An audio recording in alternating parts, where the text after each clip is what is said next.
Okay, good evening everyone at welcome na naman sa isang edisyon ng live streaming ng, of course, In Between. Sabihin ko sana TechSabado pero ng In Between dito po sa Facebook Live at syempre sa aming YouTube channel TechSabado. Ngayon po ay June 16, 2021 at season 1 pa rin po ng In Between.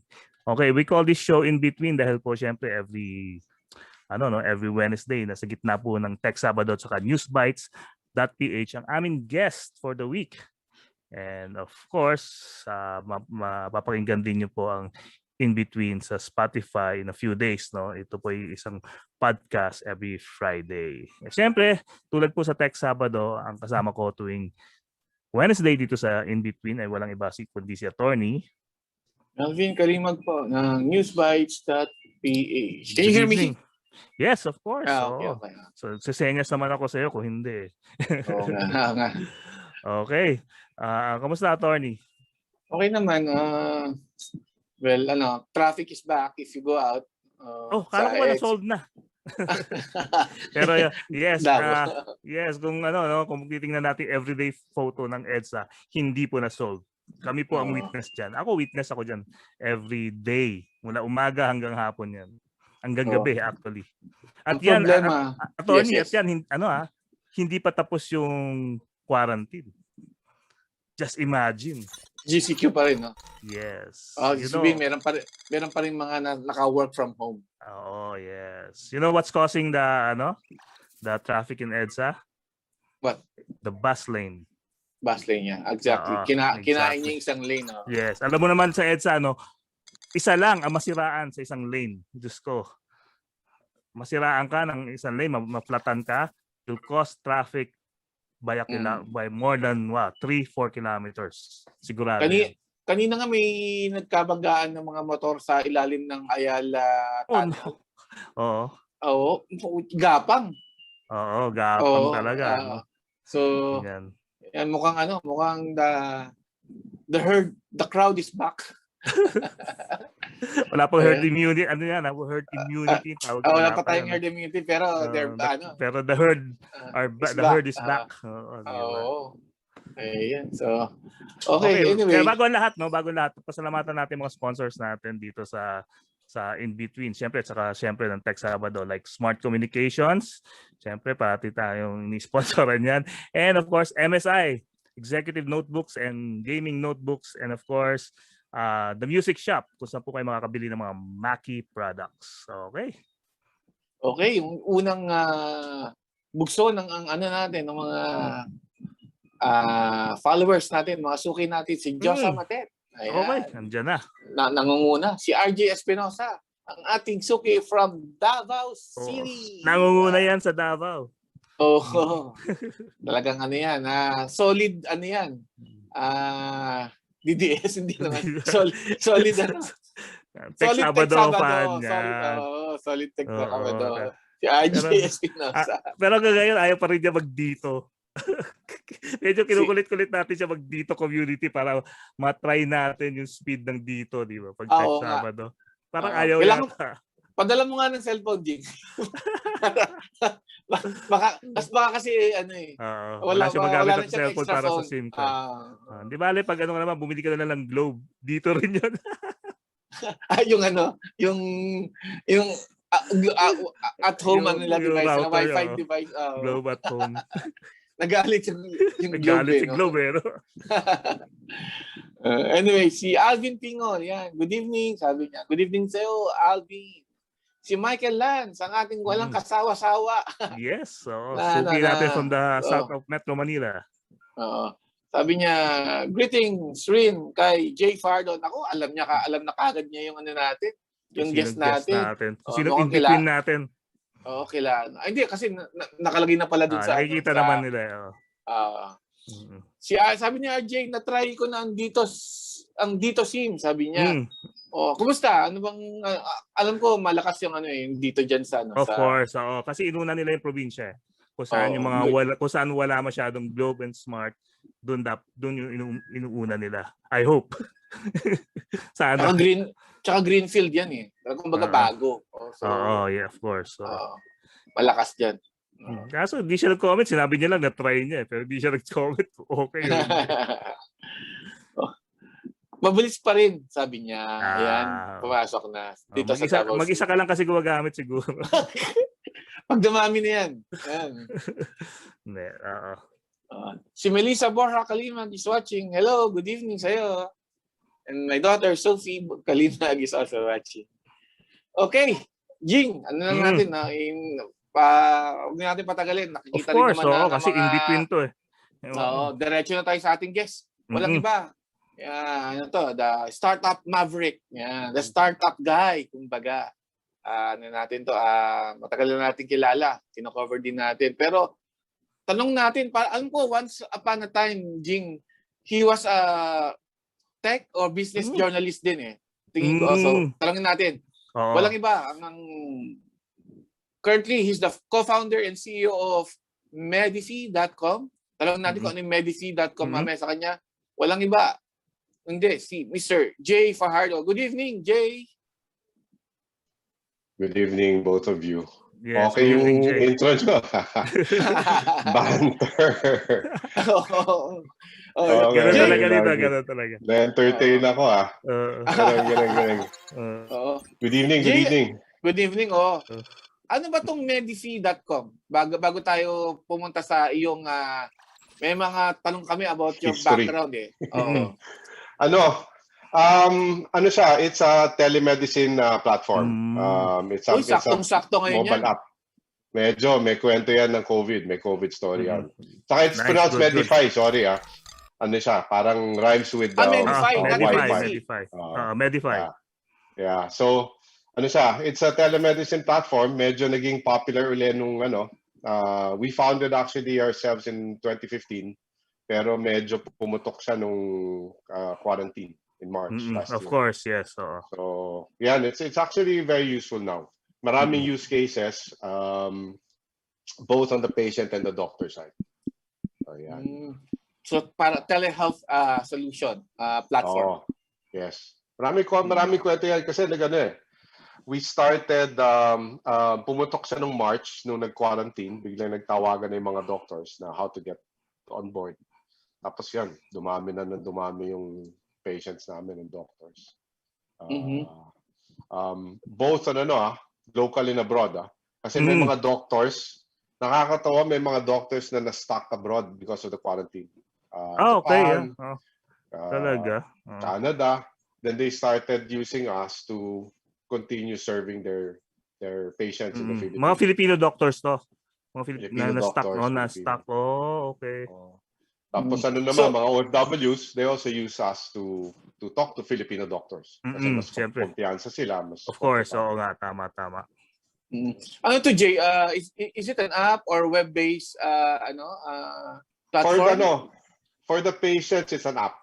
Mobile app, Android and iOS. Tapos for the doctor, right now, it's a web app. Web app. Okay. So, ang platform ng mga doctors dispensing their consultations sa mga advices nila through through this. Actually we were different from the typical telehealth app kasi ang first contact mo is really chat. Kasi na-discover namin 80% pala ng telemedicine consultations is asynchronous. So it's not one-to-one. So kung doktor ka, you have the potential to field multiple consultations at a time.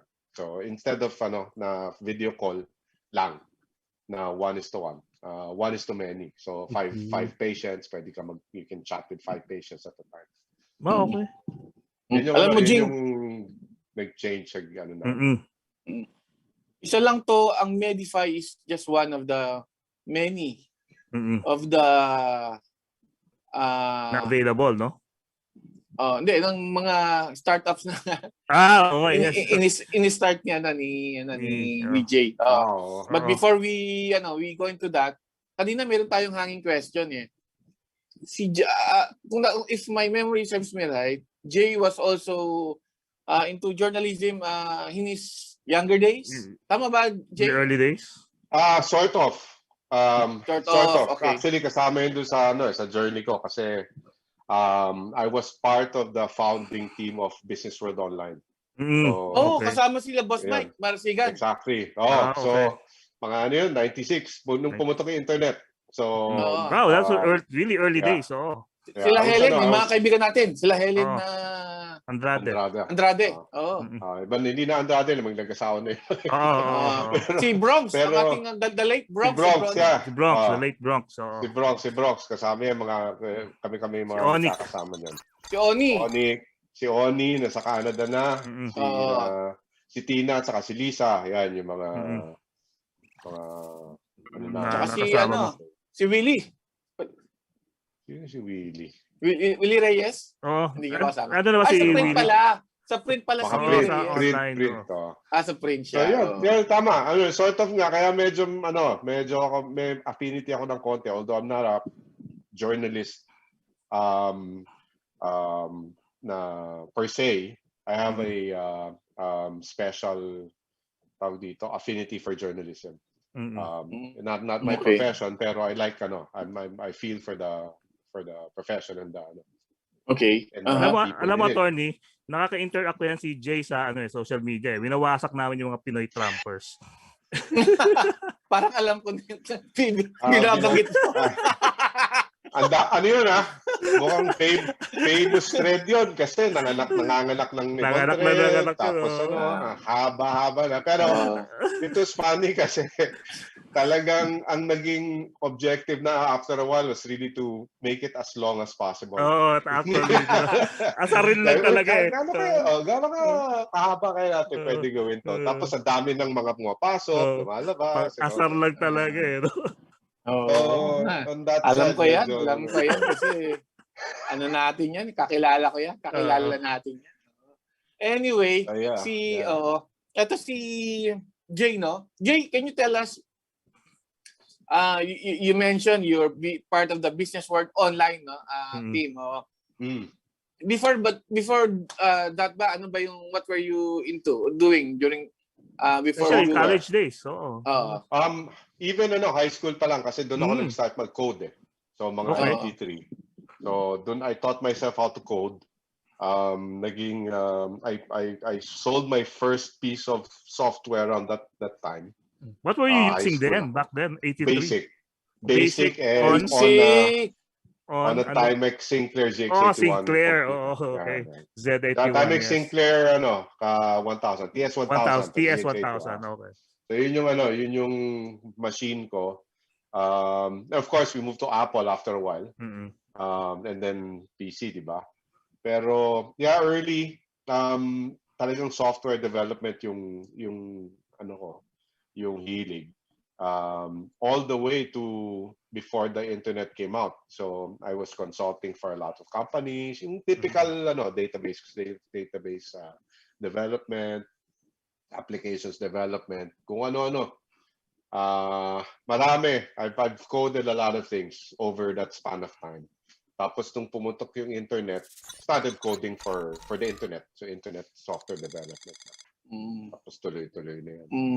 How did you hook up with the Business World Online? They were my clients. They started out as my clients, yan, sina Boss Mike. The idea, wala pa internet. So we wanted to put the archives online to be accessible to the public. Kasi uso nun mga bago mga BBS muna, di ba? Tapos na uso yung mga CompuServe, yung mga online services and all that. So that was the template. And nung overnight, biglang naging popular yung internet, we started shifting the focus to put it online on the internet. Kaya nabuhay yung Business World Online itself. Tapos I coded this project called Codex, which is the internet archive, the article archives of Business World.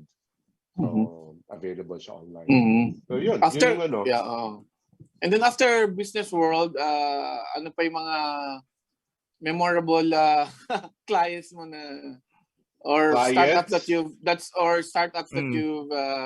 set went up on to yes. Well, nung after Business World, I was already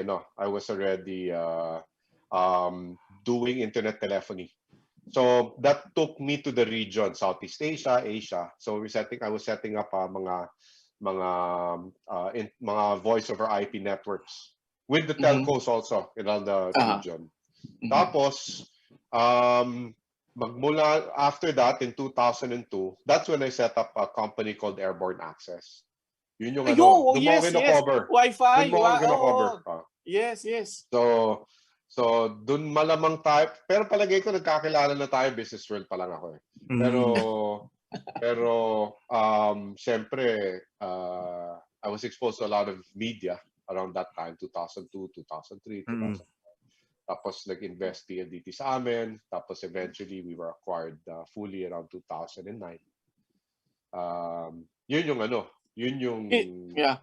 I remember you sold Airborne Access to Smart. PLDT muna nag-invest sa amin, tapos Smart yung finally pareho lang naman sila. Pero they finally folded us into them. Then I set up a software development company. Bumalik na ako sa software. I started coding again. If one of the things, siguro magulat ka pag inisip mo, that's almost 20 years ago when you started. Yes. Sipin mo yun. Nandun pa nga ako nung remember yung in-announce yung deal with Shangri-La, EDSA Shangri-La. Yeah. I was there. And before that, marami. Here's a bit of trivia, no? I don't know kung hanggang na yun, may detect mo pa, pero meron pang Airborne Access sa Wi-Fi access point na nag-broadcast doon. Pero makikita mo yung SSID. So, nag-broadcast. It's probably in one of those ceilings na na may hirap na i-access. Mahirap na i-access. Pero gusto kong ma-check kung buhay pa siya. Buhay pa. 20 years na yun eh.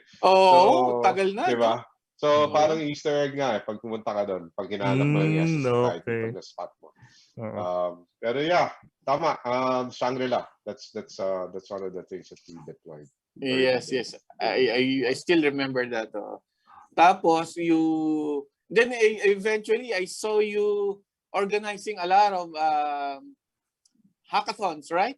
Jing? Oo. Yun yung with the Globe. Yun yung Globe, yes. Yun yung that was the start of the trying to develop the local startup community. Mga 2010 yon, 2011. Ito ba yung kickstart? Yung ba yung kickstart? Bago pa mag-kickstart kasi ng Globe. Kasi walang walang community noon eh. So gumawa kami ng parang meet-up na regular called Roof Camp na ang idea is just to put people in one room, iba-ibang disciplines, journalists, business people, investors, designers, engineers. Tapos have a talk at the start of the evening, parang inspirational talk by a personality in Silicon Valley, tech, whatever, businessman. Tapos, painumin mo. And then lubricate the conversation with beer. Ang objective niyan is put them all in one place and have all those things in put together. See what happens afterwards. A lot of things came out of that kasi we had a number of roof camps.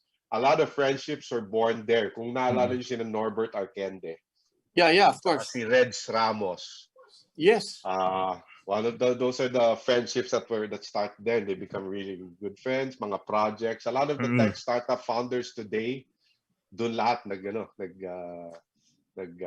halubilo. We were together there. Tapos ang parang natural migration or evolution was the startup weekends. So we started doing startup weekends kasi we were contacted by naalala ba si Terence Pua? He was one of the early personalities sa startup. I think I remember him. Yeah. Ako rin. So he contacted me, asked me, sino startup weekend guys are asking if you want to do a startup weekend Manila. Sabi ko, game. So we just used the formula of Roof Camp, the community. Sila rin yun eh. So we set it up. The ones that reached out to me, si Christian Bessler. I remember him ringing me. He was organizing this grassroots community group called Mobile Manila. Okay. Diba? Tapos sabi niya, can we be involved? Kasi syempre community building rin yan eh. So tara, let's do it. Ako, si Christian, si Jonathan Lansangan, si Charo Nugid, and what used to be the Globe New Business Group, which Christian was part of, became part of it. So Globe NBG. Tapos si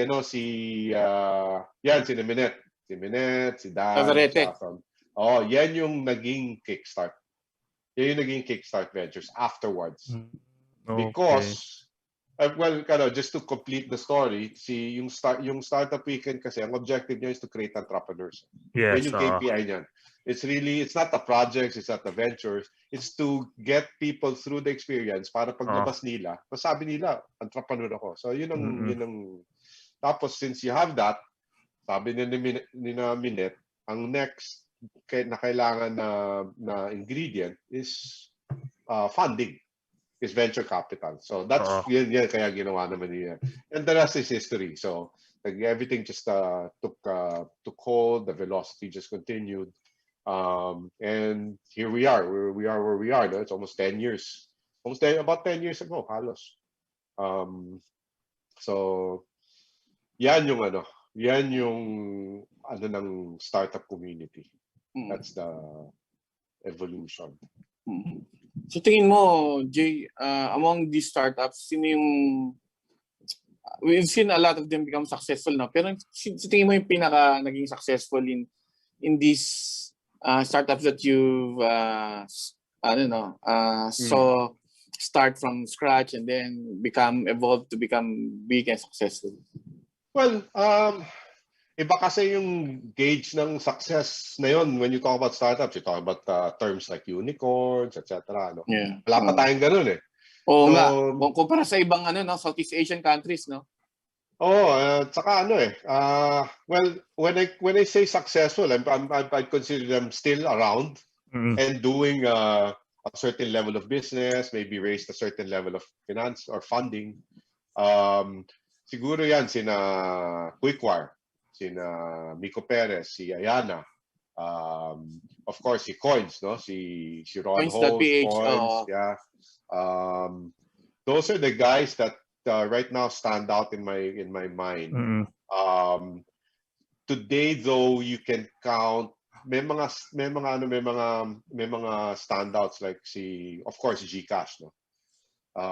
That is one of that's one that is a potential unicorn, Gcash. I don't know if you'd call it a startup, that traditionally came out from a garage and all that. Kasi syempre, medyo galing sa corporate corporate program, no? Pero Gcash, si Kumu. No? Oh, yes. Si Kumu. Medyo yeah, you can see a big promise there. Basta na yon, if you're going to ask me now what I'd watch out for, a lot of the fintech startups. Yan ang highly scalable, high impact. Very little moving parts. Kasi wala masyadong logistics involved. Hindi katulad ng mga Metromart and all that. You need logistics, you need delivery, you need procurement. So, medyo mas mahirap. But people like fintech, talagang highly scalable yan. And also the need right now, no? Yung situation right now. You need pa. Pero yeah, I mean, yun yung mga yung nakita ko. Kaya yan sila Quickwire, medyo medyo okay sila. Si Ayana, medyo okay sila. Coins, of course. So kita mo talaga, fintech is easy to succeed as long as you have the right product. Yeah. Having mentioned those startups, no, Jay, and kanina nasabi mo rin na wala pa tayong unicorn compared sa, let's say, Singapore, meron silang Grab, and in Indonesia they have ano ba yun? Gojek. Yung Tokopedia. Marami sila. Most of the popular apps ngayon foreign made, no? Ginagamit na supposedly as startups. Sa tingin mo, where are we and what are we good at, and saan tayo medyo kulang? What are we missing? Yeah. I think kasi I don't know, maybe well, the phenomenon is this kasi, parang pumasok yung mga startups. Instead of us making those startups, pinasok tayo, sila yung kumain ng lunch natin, in other words, so to speak. So yan, yung Grab pumasok. Instead of us creating our own Grab was able to enter and then capture the market. Of course, they were quite big already by then kasi may pera na sila. But I think we were too busy doing other things that weren't important, that weren't really real problems that needed solving. Hilig kasi natin sa tourism app eh. Wala naman, I mean, that's not sticky enough eh. Okay? It's not sticky enough. Hindi katulad nung you want to get from point A to point B. Yun talaga, ano? Yan ang problem that is really needs solution, no? Yan, tingnan mo yung traffic. Nung buhay yung Uber sa Grab, there's a time talaga hindi na ako nagkokotse. Kasi it's easier to use the app, get in it, get on the car, tapos takbo. Lalo na nung yung nag-umpisa yan, taxi pa lang. You can feel it kasi ang makikita mo yung pila ng taxi, kunyari sa supermarket ka or wherever, may nakapila sa taxi. Tapos biglang ikaw, meron kang app, pitik ka ng Grab. Para kami kotse. Taxi mo, biglang pasok. So those early days are very you can feel the delight of that service. Then government came in. Government came in. Tapos grabe, talagang sinira yung experience. Those I remember that. You really felt bad. You're ready. Your problem was solved, and then suddenly somebody thought better. No, hindi pwede yan. So, I remember nga in the mid-2010s, parang nagkaroon ng hype yung mga startups like nandyan yung Kickstart, then suddenly Idea Space. Then what happened? Parang bilang puro na yan. That was already the effort to try to ferret out the innovation from the Philippines, no? Asa na? So maghanap tayo ng startup sa Pilipinas. Until now, it's still ongoing. We're working together. So sa Launch Garage, I'm part of Launch Garage, which is a startup accelerator. We're working with DTI, DUST, mga TBIs to try to bring out the promising businesses and venture startups. Mahirap kasi doon mo makikita na medyo ang bababaw, may mga mabababaw na ideas. Yes, of course.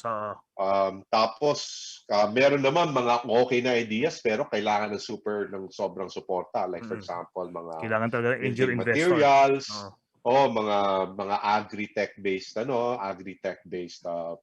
startups. Doon tayo magaling dapat kasi that's our comfort zone agriculture. That's also where our problem is, no? Identify the problem and solve the big problems that you actually feel. That's the formula. So yun nga, so sina Idea Space, sina Kickstart, they came out. Their real role was to incubate and accelerate whatever startups could be found. Pero yung mid-2010s nga, medyo hilaw pa yung innovation society natin, innovation DNA. Because we were too exposed to what was going on outside. So we were thinking of all these lifestyle startups, mga saka hindi pa wala. It wasn't the formula wasn't good. So sino na magno-nurture sa kanila na yon? I know that Kickstart Ventures is more of a VC now rather than really incubating. They're a VC and they actually have been investing outside of the Philippines. So, yan yung activity na yun. Kasi wala talaga mahanap na investable. We went through that. We went through looking for ideas. I think now meron na sigurong lumalabas unti-unti. Pero we also have the danger of losing them to other, what do you call this, national identities. Kasi medyo pangit pa yung the corporate structure here and framework. The ownership, di ba? Hindi pa natin naayos yan, yung mga the ownership issue of foreign ownership. Unfortunately kasi, when an investor comes in, the cap for ownership is an automatic deterrent yan eh. Because a startup's life cycle in terms of fundraising requires more people investing, coming in and all that. Pag sinabi continuous dapat. Continuous yan. So pag sinabi mong hanggang 40% lang yung foreign ownership, paano napapasok sina Sequoia? Paano napapasok sina Wavemaker? And they're all based out abroad. There's Singapore companies, the US companies. Yun yung quandary. Okay, kasi wala talaga eh. There's no, it's like a brick wall that exists that you can't punch through. So, what do? They incorporate outside. O kapag may interesadong VC, sabihin, saran nyo na yan, Philippine company. Doon na tayo mag-incorporate sa Vietnam na lang o sa Singapore. Very that's a very important I don't know what I don't know. We've been talking about this for the longest time. Yes, narinig ko na nga yan. Tagal na yan. Fingers crossed, sana mag-iba na, di ba?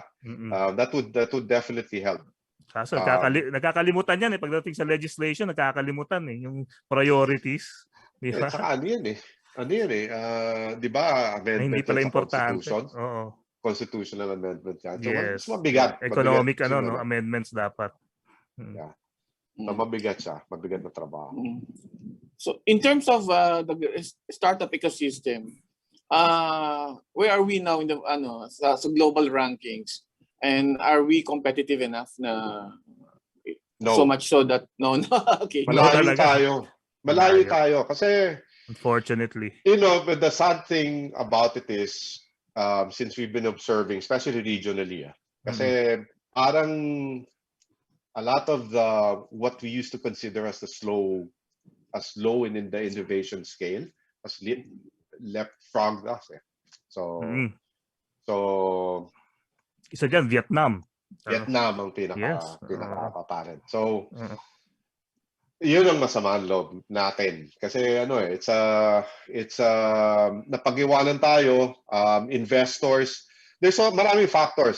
Kasi, for example, investors went straight into Indonesia because of the Indonesian hype. The hype in Indonesia is that it's a huge market. Yeah. 300 million people. So automatic na medyo yung Japanese investors saka the investors based in Singapore, dyan tayo papasok. Tapos magaling rin mag-spin ng kwento yung Indonesians. So they actually created an environment for money to come in, to be excited for the hype. Meanwhile, tayo na-neglect, di ba? So, hindi tayo pinapansin. Pero hindi nila alam, ang taas pa rin ng population natin. That's actually an advantage for us. We have a huge population. We have a huge market. And we have an English-speaking market, which means you don't have to localize your true. Yes, your apps. No? So, yun yung masama loob natin. Tapos, for some reason, pumutok yung Vietnam. Di ko alam kung from out of the blue, suddenly exponential yung growth nila, di ba? Gabi nga. So that's what we're faced with now. Never mind Singapore. Singapore, there's really no room for innovation there. Ano lang yan, domicile ng pera. Pera lang talaga, maraming diba? pera yun. So, but places like Thailand, places like Vietnam, pag inunahan pa tayo ng mga the other Cambodia, Myanmar, Mekong area, yan. Wala na. Medyo ano na talaga, bleak. I was attending Right. an event yung AWS, yung Amazon Web Services sa Singapore a few years back, medyo matagal-tagal naman. Nandun si what's this nakalimutan ko na basta nag-uusap kami about yung startup ecosystem sa Philippines. Isa sa na medyo nalito ako sa concept. Sabi nila kaya daw ayaw daw nung ibang countries magtayo ng startup sa Philippines because there is no room for failure. Tapos sabi ko, ano ibig sabihin nun? Tapos pina-explain ko, tapos yun na nga. Sabi nila, nagtayo ka nga ng company, pero ang hirap naman magsara ng company. Yan. Totoo yun. So, kasama yun sa Kasama yun sa regime ng business, di ba? So, hindi ka makapag-start up ulit ng panibago. Mabilisan. Ang bilis, di ba? Dapat tuloy-tuloy pag may naisip na idea. Ang hirap na nga daw magtayo ito sa Philippines. Ang hirap na nga magtayo, yung bureaucracy napakakapal. Ganun din to close a shop. Gabi para ka namatayan. Ang dami mong gagawin. Saka ang dami mong gagawin talaga. So yeah, you're right. Exactly. And it's actually it's sad that it's something that they know, that they feel. So kasi kala ko tayo lang ang nakaka-realize doon na ang hirap magsara ng kumpanya. Apparently, they know it as well. Yes. And apparently it's a real problem. Oh. So, tapos ano yun? I was with some DTI executives, isang press con. Then I brought up that concept of room for failure. Hindi nila naintindihan. Sabi nila, ngayon lang daw nila narinig yun. Tapos ako pa nag-explain sa kanila kung ano yun. In-explain lang din sa akin nasa Singapore nung nandun ako. Well, ano kaya? I mean, is it part of our cultural DNA? Na Katasan ka pa? Well, hindi naman siguro. Pero parang failure. Why are you guys talking about failure, di ba? Yes, parang it's not part of the horizon tama, yes. So maybe that discussion has to be done. That conversation has to start. Yung failure. I think alam na nila Kasi they have to tweak it na. Pero tama ka. Saka hindi lang yun. Pati yung especially recently, yung pwedeng mag-iba yung yung ihip ng hangin with regards to regulatory issues. Just like that. Medyo yun. Big deal na yun. Big deal na yun. Dati hindi masyado Diba? Hindi gaano. I mean, there was still a semblance of, hindi mo pwede basta-basta gawin yan kasi yun, talagang hindi mo alam kung what's going to happen the next day. Yung unpredictable, Yun ang ayaw kasi ng mga businessman, yung they always want predictability. Even sa stock market, that's what they want, predictability. Right. Well, case in point, Grab and Uber. Sa Pilipinas. That happened overnight. That was a whimsical move. That's true. That affected a big thing, the ride sharing industry. So yun. Pero there's so many challenges. Sayang kasi okay yung talent pool natin. Speaking of the talent pool and cultural DNA, like what you mentioned, Jay, meron ba tayong yung startup founders natin like you, like yourself, meron ba silang enough ano ba yung mindset nila towards are they risk takers like what others are tama ka. Buti na lang you pointed that out. Kasi yun nga, I guess that also matches the discussion that Jing raised about the concept of failure, no? Na kasama ba yun sa plano mo, yung failure? Just I remember mga couple of years ago, yung mga startup founders sa States, sa San Francisco, na-compare ko, sabi ko, ang layo Sa San Francisco, they sleep in the couches of friends, naghahanap sila talaga nag-hustle. Hustle talaga. Tapos nag-aaral mag-code. Hindi marunong mag-code.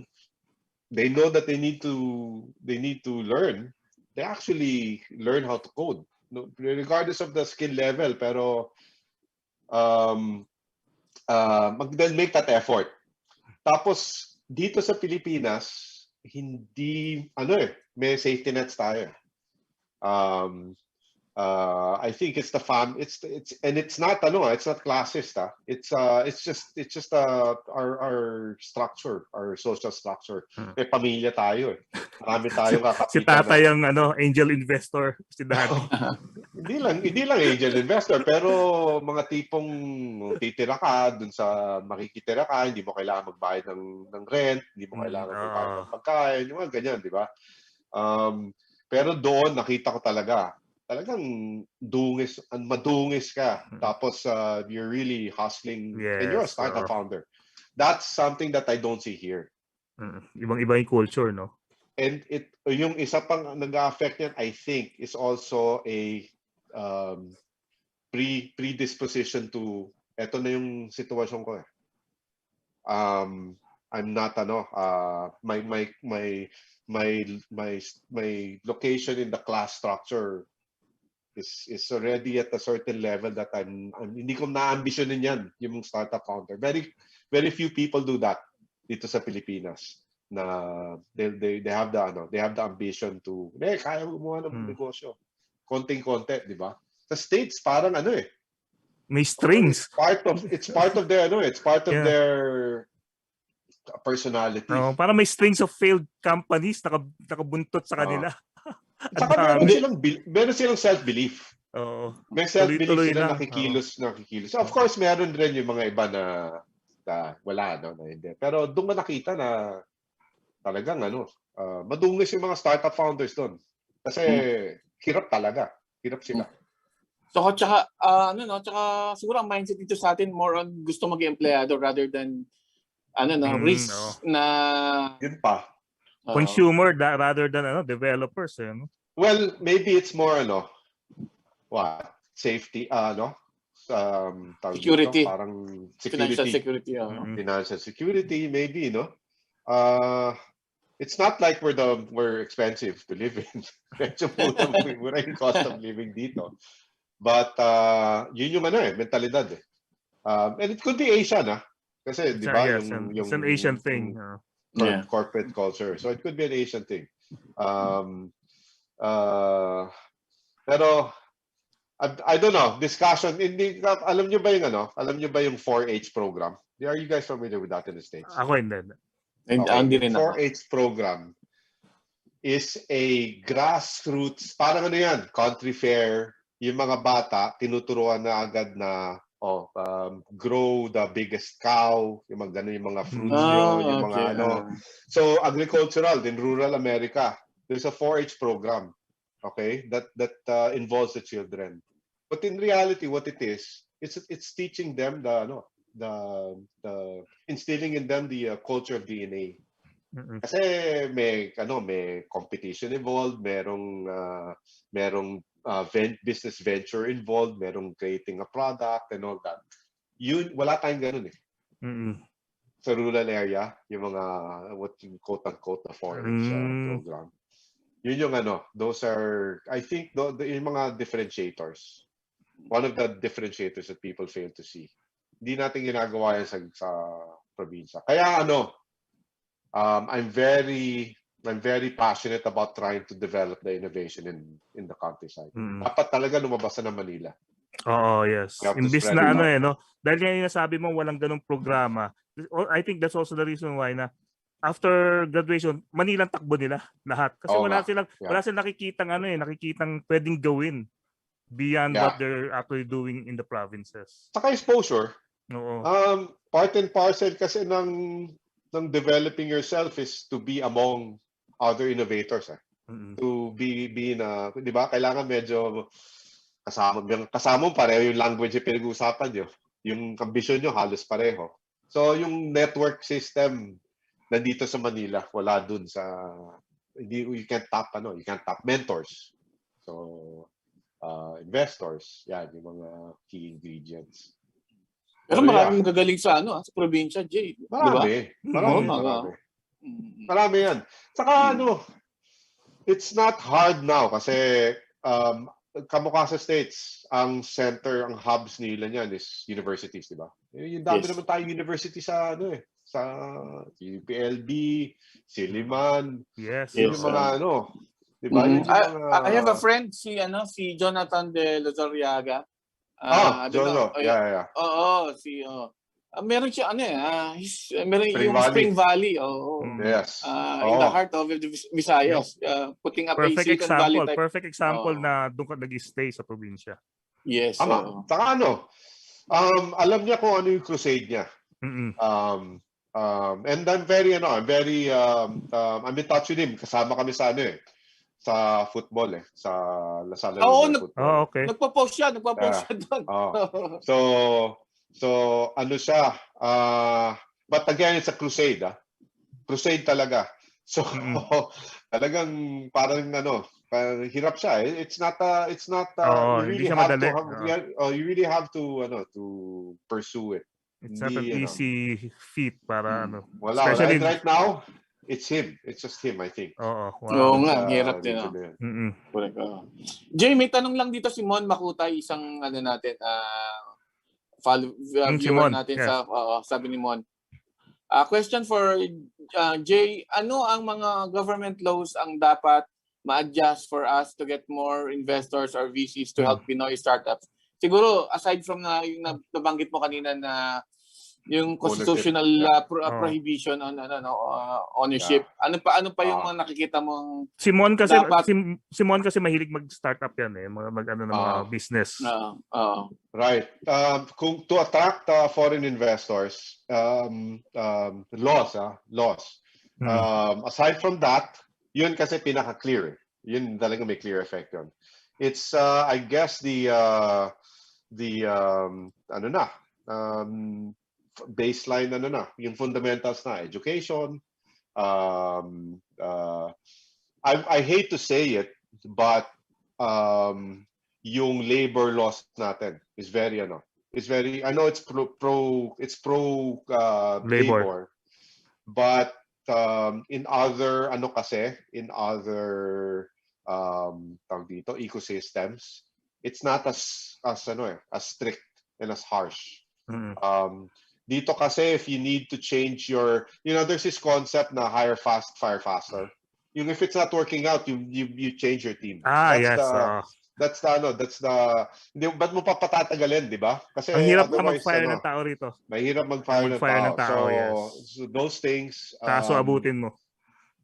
I don't know if it's right to want that, pero it's real. It's a real thing na so in other words, siguro you just have to be very careful in hiring people. That's tough.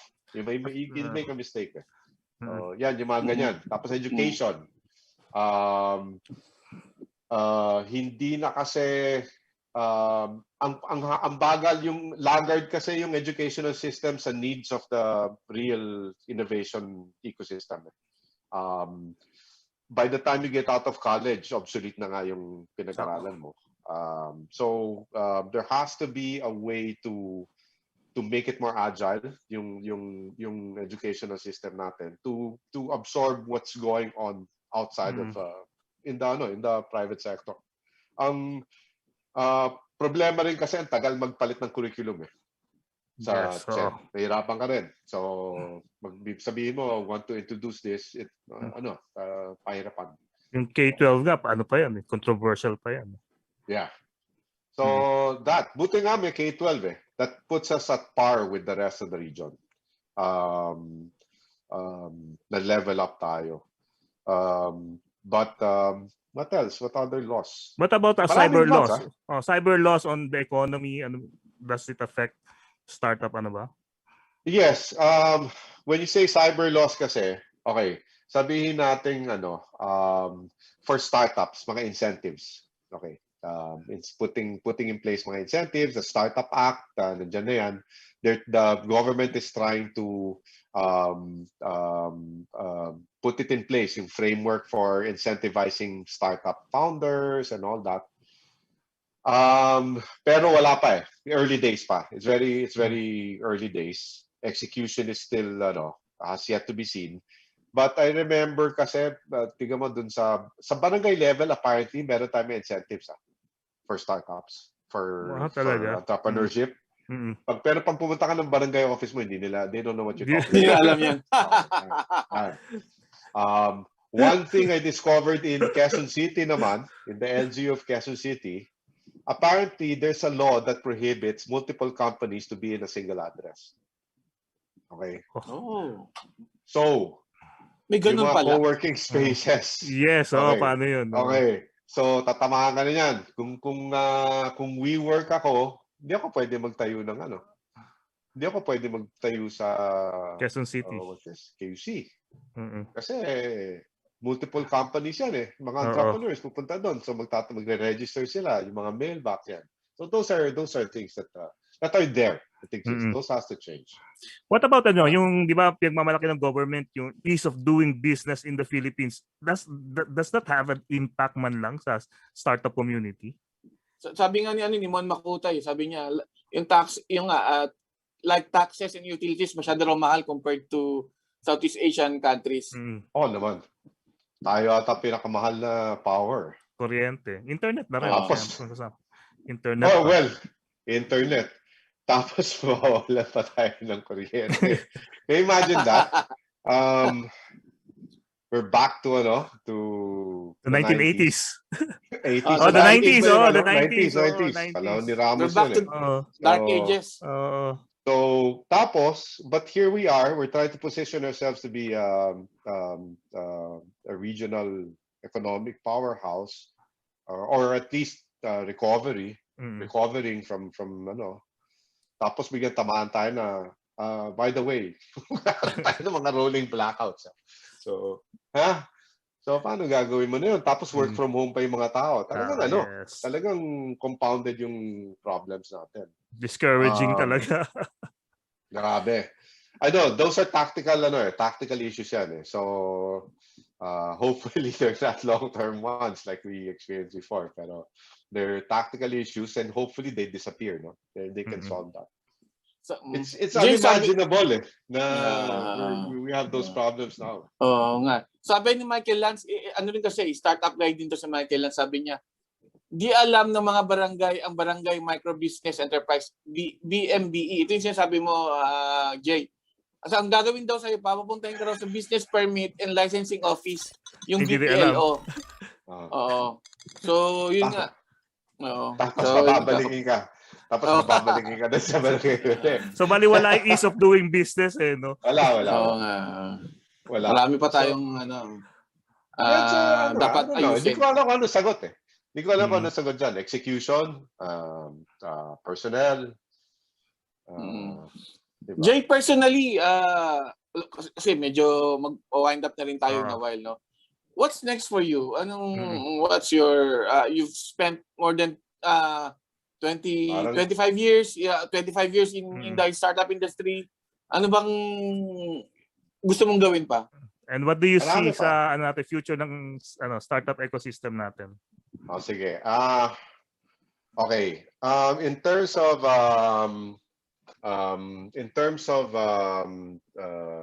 what they call this, what I'm going to do next. Marami pa 'yon, I'm sure. Kasi I was raised na at matanda ka na, tatrabaho ka pa rin. And it's not because of need, it's because of kailangan it's your ganyan ang magulang ko eh. Pero at the end of the day, you're also looking at your time horizon. Medyo matanda na rin tayo. Sabi ko yung tanong nga ni Melvin, kala ko ba parang feeling ko pinapa-retire mo na ako. pero habang may there's still brain cells that can spot new ideas, innovation and all that. I'll still build kasi I like to build products, services, businesses. But at the same time, guidance na, mentoring the next generation, no. Yan, madalas yan, marami na ako ini-advisean. Guidance na. Tapos, what's in store for us? for the Philippine startup ecosystem. There's a lot kasi I'm looking forward to the freeing up of the ownership issue. I see that happening. So that's going to give us a shot in the arm. I hope that the venture capitalists would see the Philippines as a huge market potential because of the population size. They finally see it. Apparently, every time we mention it, nagugulat sila. Ganun karami pala yung Pilipino. Oo. Kasi actually, we can start businesses here and use this as a test bed. It doesn't make sense for us to expand if you're not working in the Philippines. So we have that advantage na we have a big enough market that we don't have to think about expanding yet. Millions, no? So yun yung mga those are the opportunities that we have. I'm hoping that we finally recognize that our forte is agri-tech, and that's where the problems lie. Those are the problems that have to be solved. So now, in general, what do we look forward to in terms of innovation? Marami. Imagine what we were thinking about 5 years ago, 10 years ago, no? Kailan na-launch yung iPhone? 2009 lang. 2009. Tapos ano na tayo na yun? What do we have now? We have broadband. Yung Wi-Fi dati, that was like magic. Now it's yeah, ubiquitous, parang ano siya. Diba? So, saka ito. Video call. Yes. Oh. Broadcast diba? So, na, yes.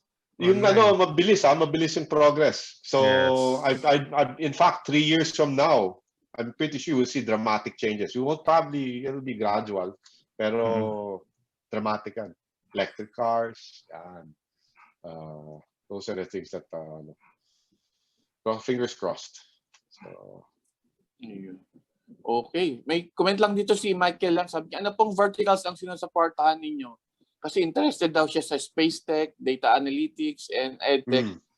Pero yun nga, sabi ni Jay, he see potential in in agri-tech, fintech, di ba? Can you mention? Yeah, fintech, agri-tech. Yeah. No. Okay. So, medyo wala na tayong oras. Yes, Jay. ganda ng discussion natin about startups. Thank you, Jay. Very incisive insights from Mr. Jay. Very inspiring as well. Siguro, bigay na lang natin Jing yung siguro for the last time yung floor kay Jay to siguro try out yung services ng Medify or whatever. Of course. Yeah, please. Yeah. Please try it out, download it, check it out. It's actually a pretty good way for you to access doctors. Quick backdrop ng healthcare system natin. 2 out of 3 Pinoys will never get to see a doctor in their entire lifetime. Yan yung mga stats natin. Tapos there's a huge lack of doctors. Access to doctors based on the population. So this actually is a force multiplier for doctors and for patients. So use it. It will help our healthcare system. Okay. Thank you, Mr. J. Fajardo, co-founder and CEO of Medify.com and a lot of other startups. A true believer in the Filipino youth. And a true startup entrepreneur. Yes, innovator. And innovator. Local innovator, yes. Okay. Banggitin ko lang yung mga mga kaibigan natin na humabol kanina, si Owen Camayo, si Dagohoy. Evening, Owen. Yes. Si Cecilia Bayang, good evening sa lahat, especially to our guest tonight, Sir J. Fajardo, sabi ni Cecilia Bayang. So, Cecilio pala, hindi Cecilio. Okay. Wala na po tayong oras. Okay, salamat po sa lahat ng sumubaybay sa both YouTube and Facebook. Maraming salamat and huwag niyo pong kalimutang punta ng aming websites, Newsbytes.PH and TechSabado. And of course, ang aming social media properties. So YouTube, Facebook, Instagram, Twitter. And of course, TechSabado on Saturday. Jing? Yes, okay. Jing Garcia po ng TechSabado.com at syempre ng The Manila Times. Huwag niyo pong kalimutan, TechSabado sa darating na Sabado, 8 p.m. din po. I-announce ko lang, no, itong in between, no, last 2 episodes na po namin next week. Hanggang end of June na lang po ang in between. Pero meron po tayong mga bagong programa na ilalabas naman by July. August or July, abang-abangan nyo po yan. Siyempre, gagawin natin tong exciting new shows ng Tech Sabado team. Like at i-follow nyo po ang aming mga social media pages, facebook.com/techsabado, saka facebook.com/newsbytes.ph. Nasa Twitter din kami at techsabado, saka at newsbyte.ph. Sa mga nanonood sa Tech Sabado YouTube channel, give us a thumbs up at kung nagustuhan niyo po ang aming mga programa, i-click niyo po ang subscribe button at ang notification bell kung gusto niyo po ma-alert agad ang mga bagong video uploads from Tech Sabado. Of course, ang aming website, techsabado.com, saka newsbytes.ph. Remind ko lang sa ating mga viewers kung paano kayo pwede magpadala ng support for In Between and Tech Sabado. May link po sa amin mga video sa baba ng aming YouTube video at saka sa baba sa comment section ng Facebook. Huwag kalimutan, nasa Spotify po lahat ang aming in-between shows. At by July, pati na rin po yung Tech Sabado, gagawin na rin po namin available sa Spotify. Maraming salamat, PLDT Smart Group Corporate Communications Team for their continued support. Thank you, MSI Philippines, VST ECS, and of course, the Music Source, kung saan po kayo makakabili ng mga pro audio products like MACKIE microphones and headphones. Saka mixer na rin po. Okay, XSplit for the support of our weekly streaming. Don't forget, Tech Sabado this Saturday, next week ulit. And as a COVID survivor, please wear a mask, stay home, stay safe, and take that vaccine. Kita-kita ulit po next week for In Between and Tech Sabado this Saturday. Again, magandang gabi po sa inyong lahat. Thank you.